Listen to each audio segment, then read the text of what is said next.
Қырым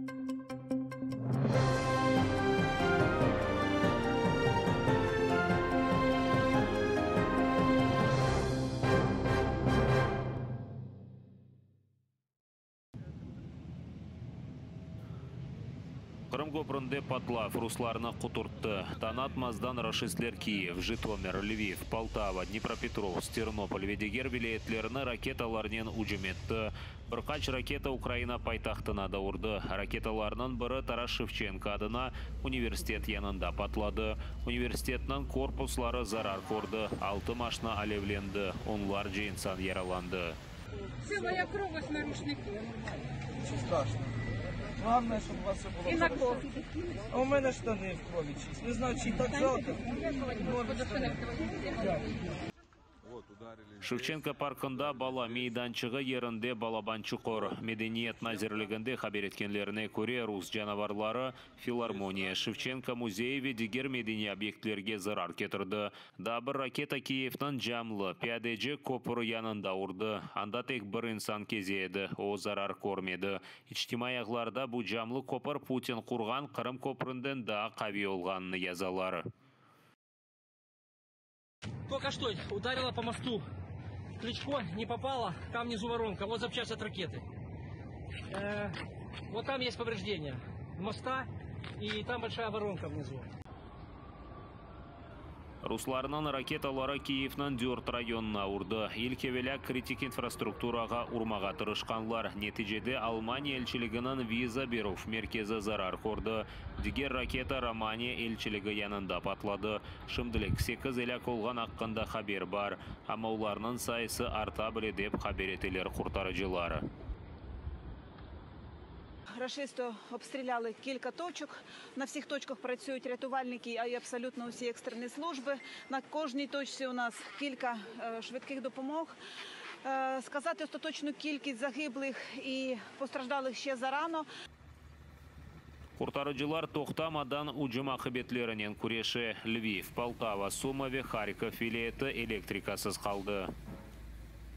Ми можемо зіткнутися з тим, що деякий період часу не буде водопостачання, інших комунальних послуг критично важливих. Однак, повірте, ми знаємо, що робити. Ми в таких умовах вже працюємо 6 місяців і зараз будемо із нашими службами робити все можливе для того, щоб надання послуг для населення відновити максимально швидко. Сабадан Русия Украина тарапына 83 ракета атты. 41-ны Украина емайжилері урды. Ава Мудафа командалығы семада олған 12-ден 9 дрон камикадзе ұрып түшірілгенні білдірді. Рашислер Калибр, Искандер, С-300 таранада ракеталарны құлланған. Бұл сефер руслар палы олған Х-101 ve Х-555 ракеталарында құлланды. Стратегик авиация Астрахань бөлгесінден көтеріліп, Хазар деңізі üzerinden ракеталарын ұшырған. Ракети Х-101 можуть долати відстань у 5500 кілометрів. Тому неважливо, звідки їх запускають, важливо, який прокладають маршрут, як намагаються ці ракети, як Калібра, так і ці, що я назвав, обманути нашу систему протиповітряної оборони. Зрозуміло, що ворог напередодні ракетних будь-яких обстрілів здійснює повітряну розвідку, здійснює космічну розвідку, здійснює наземну розвідку і вишукує слабкі місця нашої протиповітряної оборони. Для того, щоб обійти, ракета може летіти ж не по прямій, вона може там кружляти фактично, який маршрут їй зададуть, як нею будуть управляти, для того, щоб вона не була збитою. Ті тактичні прийоми ворог застосовує, зрозуміло, що наші зенітники теж мають протидію таким ходам. Ракета ұжымлерінен берабер руслар хакер ұжымлерінде кечіріп елан хаберлер тарқатты. Санкедерсін Украина жебесі дағылған. Без Русия тарафындан ұжым башлатылған. Бе Украина президенті қачты деп. Володимир Зеленский өзіне бетінде президент офисы азбарындан видео мұражат язып, руслар критик инфраструктураны ұжым етмекнен берабер украинлеріні қорқытмаға істейдеді. Зараз можуть бути тимчасові перебої з електрикою, але ніколи не буде перебоїв з нашою впевненістю у перемозі.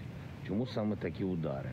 Ворог хоче, щоб ми злякалися, щоб люди побігли, але бігти ми можемо тільки вперед і демонструємо це на полі бою.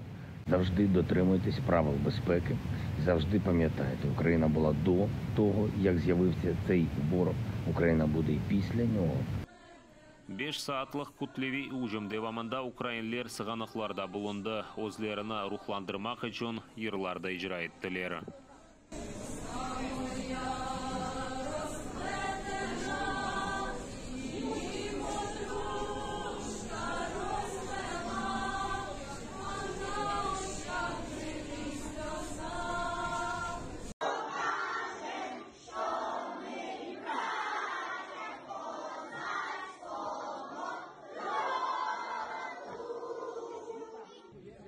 Ukrayna mekteplerinde okuş haftanın sonuna kadar distansiyon olacak. Rusya terörünü en kuvvetli 7 devlet liderleri müzakere edecek. Ukrayna prezidentinin müracaatına toplaşıvını Almanya kansleri çağıra.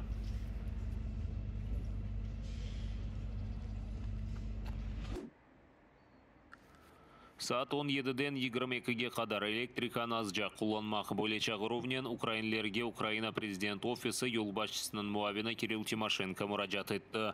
O qayd etkenine göre kritik vaqtda Rusiya hücumlarinden zarar ko'rgan ağlar yüklenmese bayağı fayda olacak.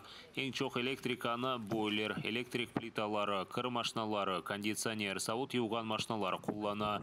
Baş nazir Denis Shmygal, Chernigov, Черкасы, Житомир ve Kiev vilayeti ve Kiev şehrinde elektrika cedvel boyunca söndürülebiledi. 11 vilayet ve Kiev şehrinde Rusya raketaları kısmen elektrik ağlarına zarar getirgen. Ukrayna boyunca elektrika beriligi bozuldu. Birçok obyektke elektrika beriligi bugun yanılatılacak. Diğerleri yarın elektrikanen olacaktır. Sumy sakinlerine elektrika endi berildi. Житомир ve Kharkiv'te tamir işleri devam etti. Ruslar cenk meydanında күрешіп, yеңіп olamagаны için sivil insanlarga karşı terror kullana. Baştapның malumatına göre, düşman kenede evvel zapt etilgen toprakların öz nezaretinde kaldırmaga tırışa. Bunun beraber Bakhmut ve Avdiivka yönelişinde ucumge keçmegen tılalar. Ama seferberlik çerçevesinde orduga alınganlarının birçok problema var. İşgalcilerinin Donetsk vilayetinde 127. atıcılar bölümünde problemalar. Tez-tez toplangan polkны birden Херсон yönelişinde cebege taşlaganlar. Родичі мобілізованих військовослужбовців підготували звернення до правоохоронних органів Російської Федерації про значні втрати і бездіяльність військового командування. У підрозділах тривалі перебої з водою та продовольством. Військовослужбовці в кращому випадку екіпіровані засобами захисту старого зразка, що призводить до численних втрат. Yol tkaniklarini, nevbetlerini ve Kırım'na terk etuf intuluvlarını videoga çekmege. Böyle ricanen Ukrayna baş istihbaratının yol başçısı Yarımada sakinlerine müracaat etti. Onun kaydetkenine göre cemiyette olgan içtimai kerginlik istihbaratçılarga insanlarının duygularını öğrenmege yardım etti.